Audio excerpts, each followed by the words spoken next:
Bienvenue à ce nouvel épisode de Bon Papa, un épisode un peu spécial, en ce sens que depuis que j'ai mis le projet sur pied, il y avait, oui, le désir de faire des entrevues avec des pères inspirants, des pères connus, parfois un peu moins.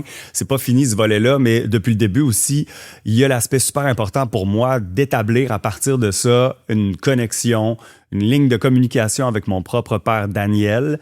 Je l'ai souvent dit, avec qui j'ai pas eu nécessairement cette relation-là avant. Maintenant, il a 79 ans. C'est mon locataire ici. Il habite en haut de chez nous. Et c'est ce que m'a permis de faire Bon Papa. On s'est en quelque sorte forcé. Puis il y a eu une grosse évolution. Rares sont les personnes, évidemment, là, la vie va vite. Et c'est pas intéressant pour tout le monde. Rares sont les personnes qui ont écouté tous les épisodes, mais je sais qu'il y en a.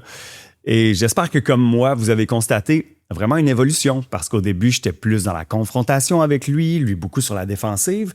Puis on a fini, au fil des conversations, puis au fil de la vie ensemble, l'air de rien, ça va faire 2 ans qu'on cohabite, ou en tout cas qu'on voisine comme ça. Il y a eu un gros changement. Puis mon but, c'était un peu de faire un laboratoire vivant pour inspirer, parce que je sais que je suis loin d'être le seul gars dans ma génération qui n'a pas tant de conversations profondes avec son père. J'ai décidé de faire un debriefing qui est moins lié à des épisodes précis, c'est-à-dire qu'on se rencontre pas suite, oui, c'est suite à l'écoute, de Phil Branch, de Pierre Lavoie, mais c'était d'abord et avant tout mon désir comme fils de demander à mon père, t'en es où toi maintenant? T'as-tu évolué? Ça a-tu changé pour toi? On s'est assis dans le cours ici, devant le lilas, beaucoup trop exposé au gros soleil, mais quand même, on a pris une petite bière un après-midi. Puis j'ai essayé d'avoir le plus sincèrement, de façon le plus transparente possible, une conversation avec mon père pour jeter les bases peut-être d'une réconciliation de votre côté. Je parle beaucoup des gars, je le sais que les filles, c'est pas plus facile. Mère-fille, père-fille. Bref, c'est une conversation que j'ai beaucoup appréciée personnellement. Je trouve que d'un côté comme de l'autre, on a été capable de transparence, d'accueillir l'autre. J'ai vraiment aimé ça. J'ai eu du fun à le monter aussi. Bref, j'espère que ça va vous plaire. Voici le debriefing anniversaire. 5 mois avec Daniel. Enjoy!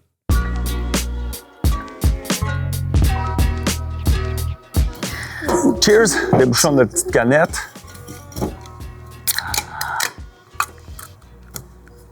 Santé. Santé. Fait que tu sais, dans le fond, là, ce qu'on a dit en s'assoyant, puis on s'est dit, en fait, je pense, disons clairement et ouvertement, qu'est-ce qu'on s'est dit la dernière fois? Tu sais, t'as quasiment fini ma phrase quand je t'ai dit, tu m'as demandé, on retourne-tu? On en fait-tu un autre? Puis j'ai dit oui, mais j'aimerais ça, par exemple. Puis tu m'as dit, ouais, je le sais. Qu'on s'en parle avant? Qu'on s'en parle avant, oui. C'est ça que j'ai dit. On l'a pas plus fait. Là, on a dit des petites choses quand même. Ouais. Parce que, par rapport au dernier tournage que tu as fait avec Pierre, entre autres, avec Pierre Lavoie. Oui. Mais tu as dit des petites choses. Avant de parler de Pierre, tu sais, je pense que ce serait intéressant quand même parce que, tu sais, ça fait 5 mois. C'était hier la fête à maman, puis c'était 5 mois pile après ma fête à moi. Puis vu que j'avais lancé les 2 premiers épisodes le 20 décembre. Tous les deux, vous êtes du vin. Les deux, c'est drôle, c'est la première fois. J'ai 42 ans puis j'avais jamais fait le lien. Moi non plus.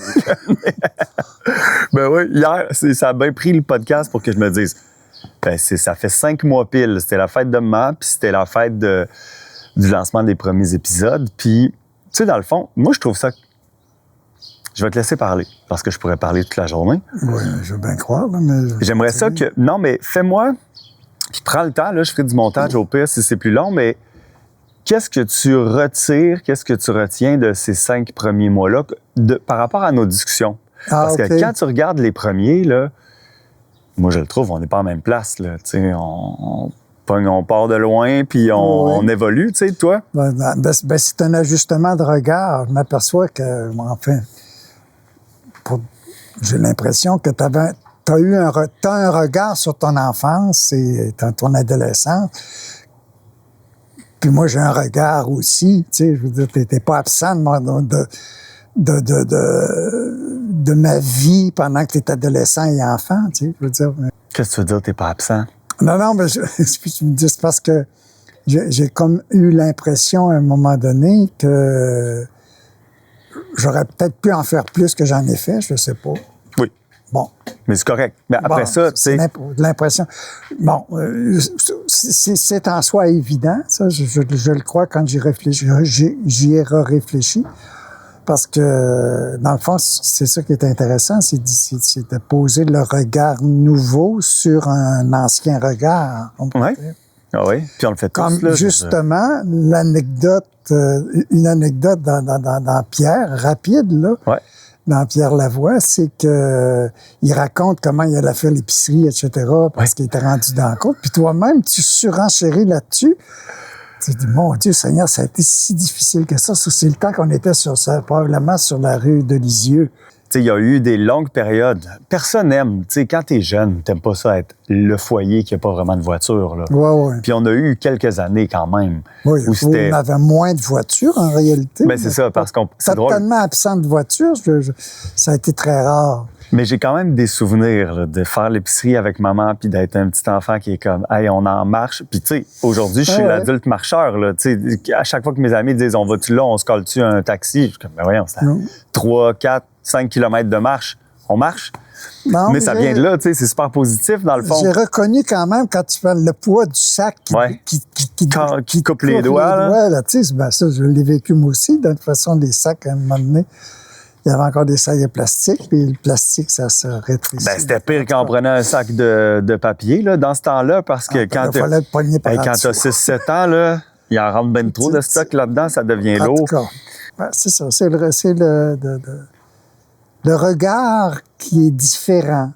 Tu sais, j'ai eu l'impression qu'on s'est ajusté, tout simplement. Puis comment tu as trouvé ça, toi, comme père, de recevoir ce regard différent-là, tu sais, dans un contexte qui est autre? Parce que des fois, tu sais, on a forcé des conversations qu'on n'aurait pas eues, que tu n'as pas nécessairement au souper, parce que sinon tu te dis, hey, on veut passer un agréable moment, on change de sujet ou quoi que ce soit.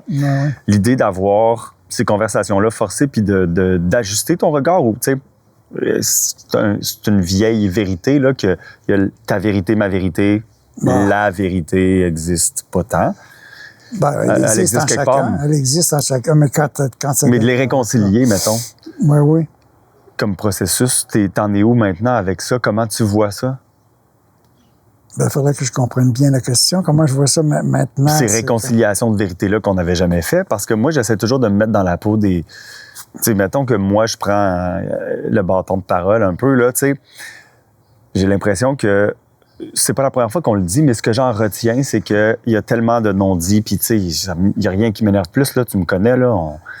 J'aime pas les non-dits, puis je trouve qu'il y a plein de familles qui semblent avoir des non-dits, on parle pas de ça, ou tu sais, on n'en a jamais parlé, mais justement, on reste confortable dans sa position. Par rapport à la famille, tu veux dire? Oui, par rapport à nos relations les uns les autres. Oui, c'est ça. Que moi, je puisse te dire, puis c'est drôle parce qu'aujourd'hui, au moment où on enregistre ça, tu sais, j'ai remis la publication de José, c'est l'extrait où il dit, tu sais, que son père meurt, puis qu'il a eu l'occasion d'avoir des conversations, puis que son père il a dit, hey, je m'excuse, tu sais. Puis je reviens à moi, ce que je retire de ça, c'est toute la charge que toi, tu peux mettre comme enfant, la charge que tu attribues à un événement qui, pour l'adulte, est banal, là, tu sais, anodin, puis que toi, tu l'as gardé parce que tu le conserves avec le traumatisme que c'est ou la petite hargne que t'as, puis que quand t'en parles, sans dire que la ballonne éclate, tu fais « Ah, mon Dieu, tout ça pour ça », tu sais.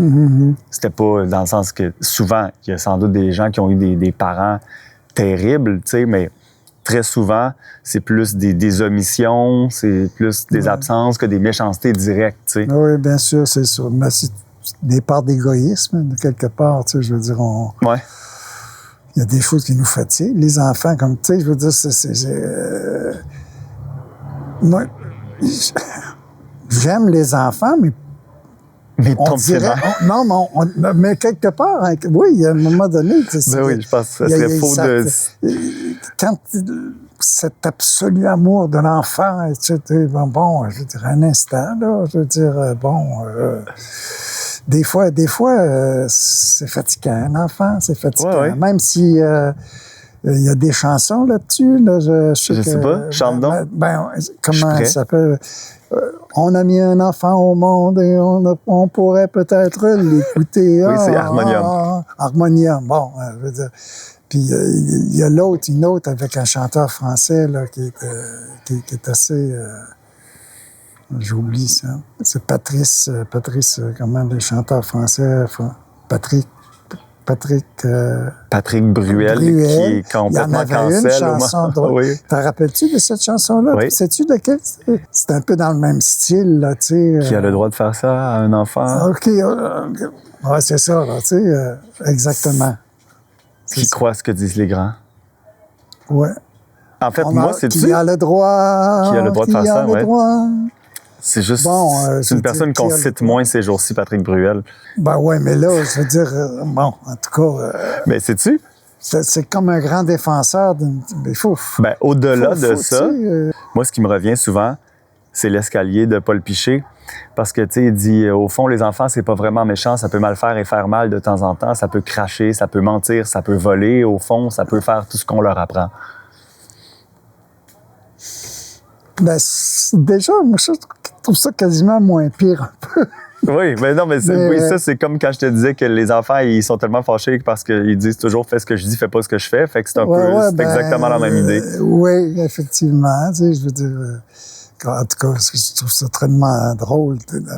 Surtout, ben pas surtout, mais Albert, entre autres, là, je veux dire, on t'a raconté l'anecdote. À un moment donné, c'est moi qui m'en occupais en bas, et dans le sous-sol, puis...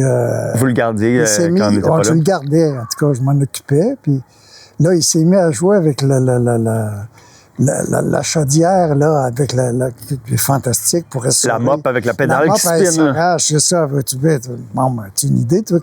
Il est capable de pomper, là. Il pompait-tu, puis il pompait. Tu avais l'impression que la chaudière allait s'envoler, tu sais. Puis là, à un moment donné, Albert, là, c'est assez, là. Ouais. Puis là, il a décidé de monter en haut, puis en montant, il s'est retourné, puis il dit « T'es rigide comme ton fils. » Quand même, hein? J'adore que mon... Ben, écoute, il y a 6 ans, tu peux-tu croire? Je la trouve tellement bonne. Non, Albert, il est spécial. Albert, dans des... Ouais. Il y a quelque chose dans ses remarques, il est observateur, il enregistre, il a l'air de rien. Il répond pas quand tu lui parles. Low profile, si on veut. Puis tout à coup, tu t'aperçois qu'il était totalement là. Et tu ne le feras pas parler s'il n'a pas envie de parler. Tu sais. Il ne répondra pas à ta question s'il n'a pas envie de répondre à ta question. En tout cas, bon, c'est juste pour dire ça. Donc, somme toute, en résumé, c'est vrai que les enfants, c'est tout un monde. C'est tout un monde. Mais quelquefois, il y a comme une chose qui nous sépare. On sait qu'on n'est plus un enfant. Non, on sait qu'on n'est plus un enfant, puis bon. Ouais. Mais tous les droits pour les enfants, c'est nécessaire. Là, tu sais, je veux dire, c'est pas... T'as pas le droit de taper un enfant. T'as pas le droit. T'as pas le droit. On avait-tu, je me rappelle pas, on avait-tu des fessées chez nous quand on était jeune? Je suis pas traumatisé de ça. Je me suis essayé une fessée une fois avec Amélie, puis mon Dieu, qu'elle m'a remis à ma place. Mais elle était peut-être un peu trop grande pour que je... pas à la fessée, tu sais, mais à dire... non, mais dans le temps, intervenir physiquement. Amé est née en 75, là, fait qu'il y avait encore de la table des fesses qui se donnait, là. Il y en a qui... Oui, non, mais je veux dire, là, on était sur... Non, elle avait peut-être 10, 12, 13 ans, tu sais, je veux dire... OK. Non, là, à vouloir... Tu sais, une colère, puis vouloir l'empêcher de faire quelque chose. Mais, je sais pas, j'en ai jamais reparlé. Je sais pas que ça se rappelle de ça. Elle doit s'en rappeler. Parce que je pense que j'étais tellement fâché que j'avais donné un coup de poing dans la porte, j'avais percé la porte, là. Ah, c'est le fameux épisode. Je pense que c'est ça. Je pense que c'est à ce moment-là, parce que c'est pas arrivé souvent, ça arrivé très, très rarement. C'était même pas une option valide ici, je veux dire, ça sert à rien. C'est l'indépendance, tu sais. Quelque part, une arrogance, effectivement, qu'un enfant peut avoir, ça peut être irritant. Tu sais, Mais pour l'ego d'un parent. Oui, pour l'ego d'un parent. Est-ce que toujours. normalement, les enfants devraient obéir? En tout cas, nous, à mon époque, je dis pas qu'on acceptait facilement, mais jamais un enfant aurait osé affronter son père ou sa mère, tu sais, c'était même pas imaginable d'affronter ton père et ta mère. Donc, l'autorité était suprême. L'autorité était tu sais, c'est comme... Elle n'était pas remise en doute, là. Non, c'est ça. Mais en même temps, tu sais, justement, tu m'as parlé des voisins chez vous qui avaient la strap à côté de la cuisinière. Il n'y en avait pas chez vous. Non, il n'y en avait pas, mais... Qu'est-ce qui... Mais c'était... C'est parce qu'on ne veut pas que ce soit la menace corporelle, justement, de châtiment physique. Non, ça l'était. Non, mais ça l'était... tu sais, je veux dire... Parce qu'il y a des décès pareils. À l'époque, c'était... tu sais, je veux dire, même à l'école, tu sais, je veux dire... moi, je me souviens, là, j'étais en quelle année? À peu près 4, 5e, 6e année. L'école était à côté de l'église, et puis les vendredis, toute l'école va dans le sous-sol de l'église, la salle paroissiale. On est en rang, puis le directeur de l'école appelle les punitions de la semaine. Le directeur de l'époque, là, c'était M. Guérin. Il appelait, mettons, telle personne, telle de telle année, de 3e année, puis en avant, les 3 coups de strap parce que t'as fait ça. Devant tout le monde. Oh oui, c'était l'exécution de la semaine. Mon Dieu! Une fois, c'est toute la classe, un coup de strap chaque parce que vous avez fait telle affaire. Non, c'était... Puis, non, mais en tout cas... Non, mais je veux, tu sais, parce que je pense que le défi... Non, mais c'est parce que lui avait exagéré. À un moment donné, ça avait été... Il a fini par se ramasser à la porte. Il a perdu un moment... c'est parce que là, il y a des parents qui... Il y a des enfants qui, on le disait aux parents, tu sais, de dire, parce que à cette époque-là, c'est que si le professeur t'a puni, c'est que tu le méritais. Les parents ne mettaient pas en doute. Mm-hmm. Bon, et c'était en général vrai, tu sais, il y a une discipline, et c'est le professeur qui est le maître dans la classe. T'es obéi au professeur, tu sais, je veux dire. Puis si tu arrives à la maison, le professeur, c'est le professeur. Tu sais, les parents appuyaient les professeurs. C'est plus le cas, semble-t-il. Oh, oui. Non, mais je pense que c'est une situation que beaucoup de profs vivent, là. Bon, de toute manière, il n'y a pas... comme je te dis, ça abusait pas. Guérin, M. Guérin, il était féroce. Mais c'était pas par sadisme, je pense pas. C'était une question... Je suis sûr qu'il y aurait eu un petit quelque chose à psychanalyser là-dedans, là. Du besoin de mettre toute une école dans un sous-sol pour les frapper un à un. C'est que si tu fais mal à quelqu'un parce qu'il a fait quelque chose, il le refera plus parce que c'est un peu la psychologie du rond de poêle, hein.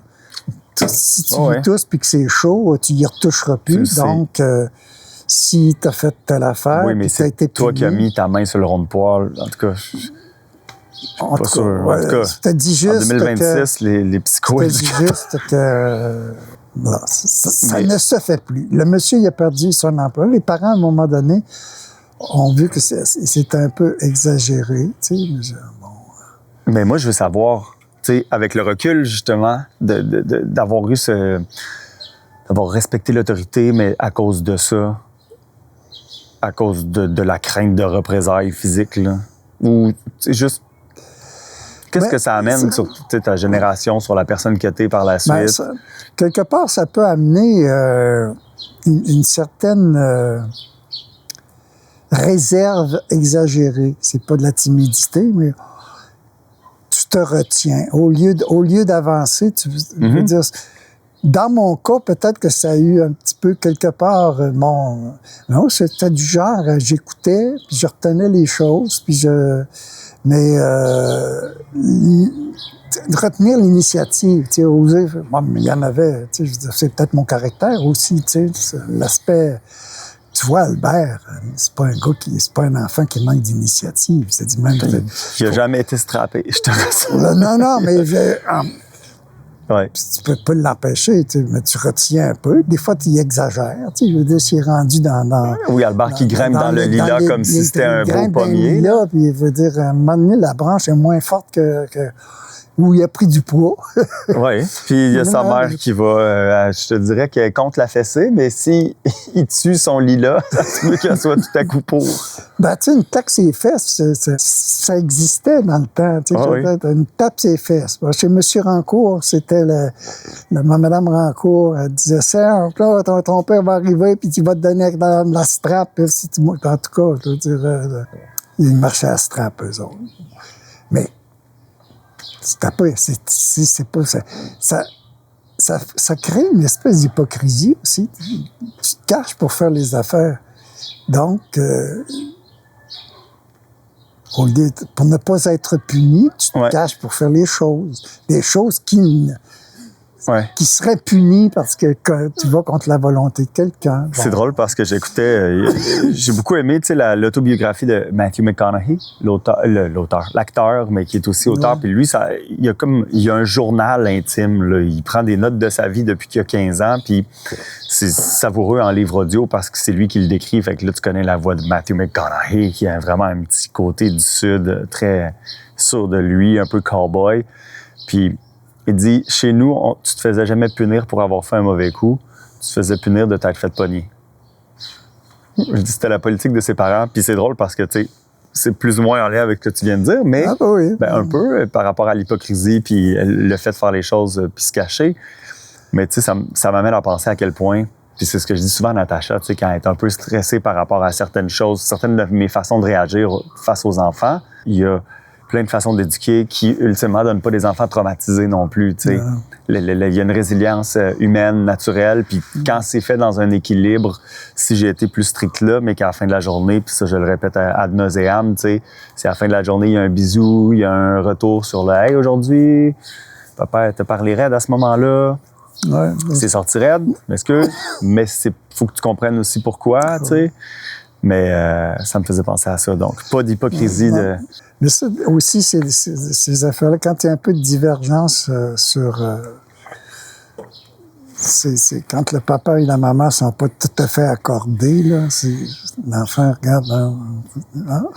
Et où la craque? Maman c'est où la faiblesse? Maman veut ce que papa veut pas. Qu'est-ce que vous faites? Ah, ben ça... Donc, comment je dirais ça? Donc, par rapport à la question préalable de tout ce que je veux dire, moi, j'en suis venu à tu peux pas refaire le passé, mais c'est intéressant quand même de pointer des moments où... Ben, coudonc. Des petits nœuds, mettons. C'est comme aller chez le massothérapeute. Pardon. Tu sais, excuse-moi. Moi, je reviendrai toujours sur l'histoire. C'était bleuets, là, l'histoire. Les baies. Moi, chaque fois que je le dis, c'est les baies. Parce que je me rappelle les baies en particulier. Tu sais, je veux dire, bon, parce que j'ai ressenti vraiment, quand t'en as parlé, la douleur que ça pouvait être. Je l'ai ressenti. Bon. Il faut voir un épisode précédent, les gens veulent comprendre. Oui, c'est ça. Il faut regarder au tout début. Retombe pas dans les affaires. Je me souviens même pas dans lequel. Non, moi non plus. Fait qu'écoutez tout. Mais je veux dire, il en reste pas moins que c'est marquant. Ouais. Puisque...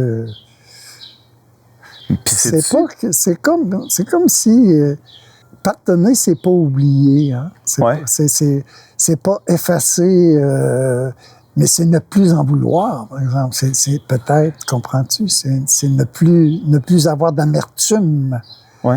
Peut-être. Ben vois-tu, tu sais, pour parler de l'histoire des baies, vous n'avez même pas besoin des détails, mais je trouve ça intéressant parce que, tu sais, ce que j'essaie de faire, là, présentement, avec l'épisode qu'on tourne, c'est justement une récapitulation parce que je sens qu'on a beaucoup évolué, puis pour les raisons qu'on disait tantôt, tu sais.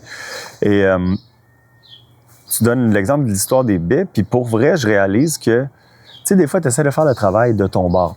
De ton bord, mais tu sais, avec un psy, j'ai eu un thérapeute à qui j'ai raconté ce traumatisme d'enfance-là, puis ça venait m'émouvoir. Je le racontais à Natacha, à ma blonde, puis ça m'émouvait aux larmes. Puis on dirait que c'est pas avant qu'on l'ait abordé, nous deux, que là, je le sens que je pourrais le raconter sans avoir la charge qui était associée. Même si je l'avais raconté, à un thérapeute qui m'avait aidé, puis que tu sens que t'en enlèves, mais tu sais, des fois, c'est ça. Tu t'en parles une fois, puis t'es comme, ah, enfin, j'ai crevé l'abcès, puis l'abcès, il se referme, puis Ouais, c'est ça. le pus revient toujours. Mais qu'on en parle, puis justement, de désamorcer cette affaire-là par ta perception, par le fait que tu te dises, hey, je comprends vraiment de quoi tu parles. C'est ça, il y a juste la personne avec qui c'est arrivé, ultimement. Ouais, c'est ça. Puis même que là, c'est relation père-fils ou fils-père, mais je veux dire, c'est dans toute chose, je crois, c'est parce qu'il n'y a pas un là où on est blessé, où il y a des quiproquos, ou des choses. Il faut que ça se règle avec la personne avec qui c'est arrivé. Bon, possiblement, on ne veut pas enlever de travail au psychologue ou au psychiatre. Oh là, non, je te dirais qu'il en manque pas. C'est difficile d'en avoir un. Là. Phil Branch, un des récents épisodes dont on n'a pas parlé non plus. Là. Tu sais, je sais que j'ai mis dans la conversation, il dit j'ai appelé, puis le lendemain, la psy avait compris qu'il fallait qu'elle me voie. Là. Il fallu qu'on précise après en commentaire, c'était en 2017, parce que depuis la pandémie, ils sont devenus surchargés, puis ça a eu cet effet-là à ce point-là. Je ne sais pas si c'est la pandémie, mais je sais que voir un psy, il y a même une femme dans les commentaires qui a dit je vais pas mal la citer, mais je pense qu'elle est en deuil périnatal. Là. Puis elle dit j'essaie d'avoir de l'aide psychologique, psychiatrique, puis j'ai pas de retour d'appel. Puis elle est en deuil de son enfant, tu sais. Fait qu'on n'est pas en même place. Ça, là, c'est pas un problème à régler entre deux personnes. Là. Non, c'est ça, du support. Faudrait que le système y fasse une place prioritaire là, pour l'accueillir là-dedans. Ouais. Mais ce que je voulais dire, même si ça, c'est super important puis sérieux, c'est que, oui, les psys manquent pas de job. Et je veux quand même te demander, tu sais, parce que nous autres, on est... J'allais dire des grandes gueules. Moi, je suis une grande gueule, toi, t'es pas une grande gueule du tout, mais tu sais, t'aimes ça, pareil, t'exprimer, puis tu sais, depuis le début, je l'ai dit, tu le fais, t'es embarqué sans réticence, alors que, tu sais, il y a plein de gens qui ont des réticences à parler de ça.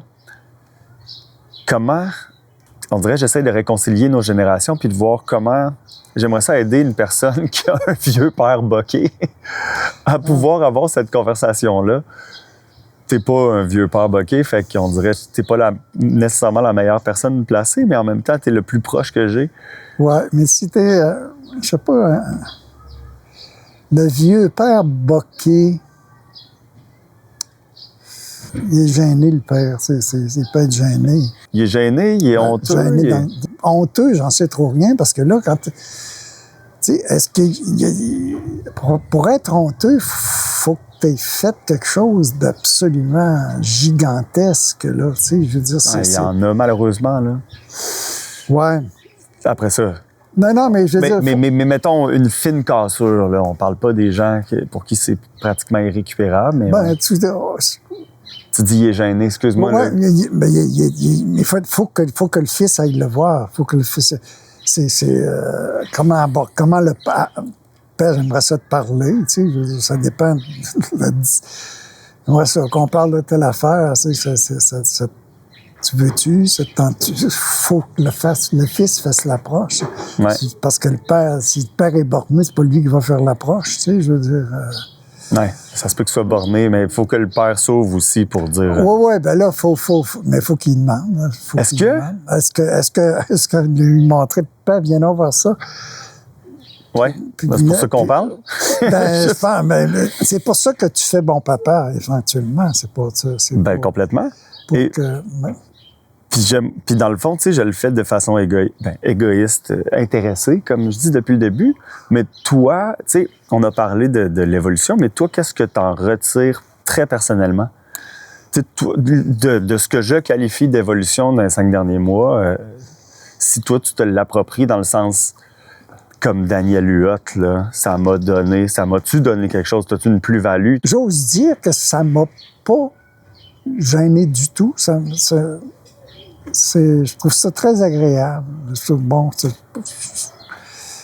ce que ça m'a apporté, je trouve ça beau. Je trouve ça le fun, tu sais, je veux dire. Mais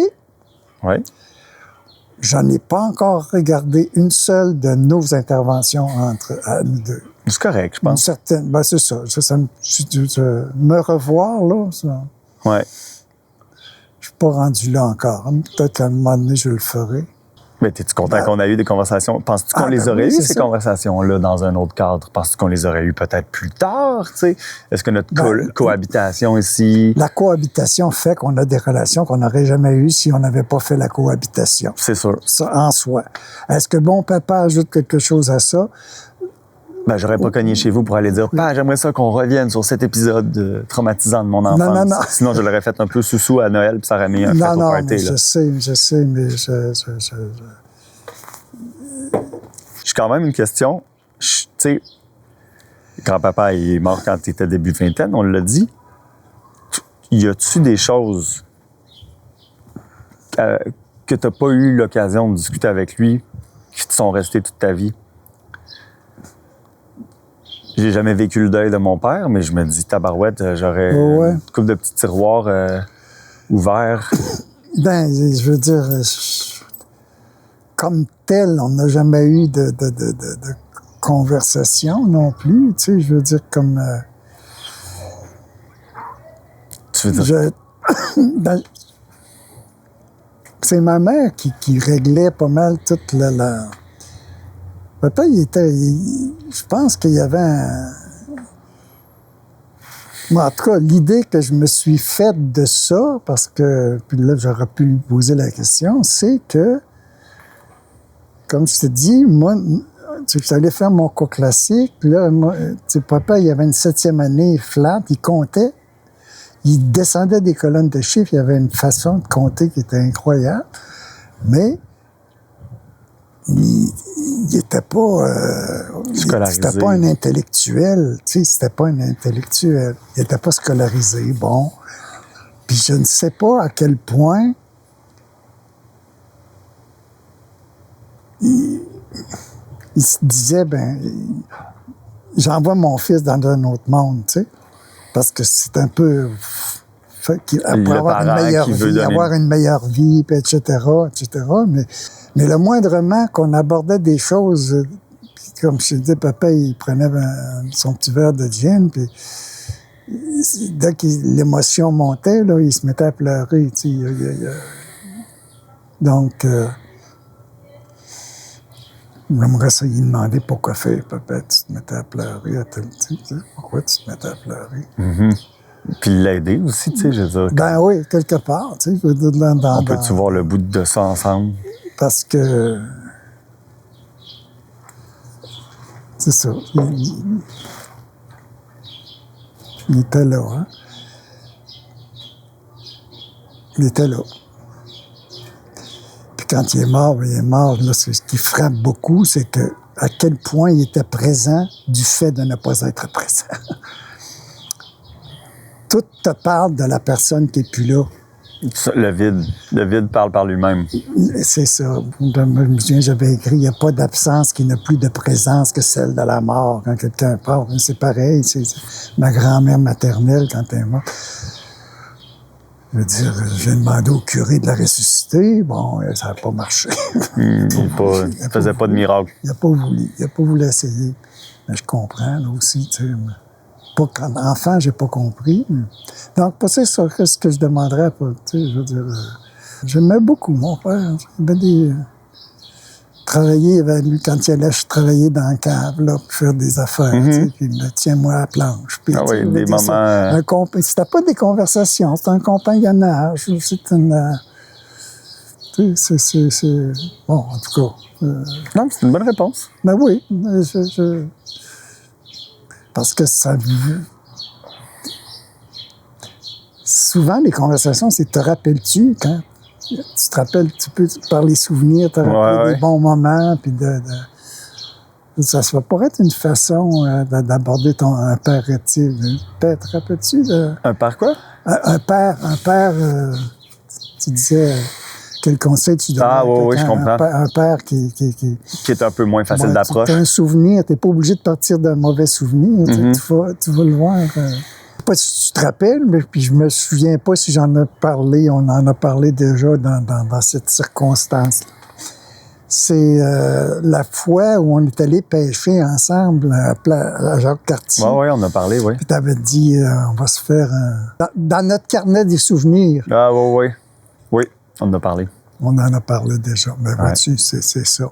Te souviens-tu de ce fois-là, oui? Te souviens-tu de ce fois-là? Mais tu dis, là, si je veux avoir quelque chose à me rappeler de ce que des choses que j'ai faites avec mon père, mettons, ben, on va provoquer des aventures pour les avoir dans nos souvenirs. C'est un père qui n'a jamais rien fait. Tu te dis, te souviens-tu la fois qu'on était à la pêche? Non. Ben, c'est sûr! On n'a jamais rien fait ensemble!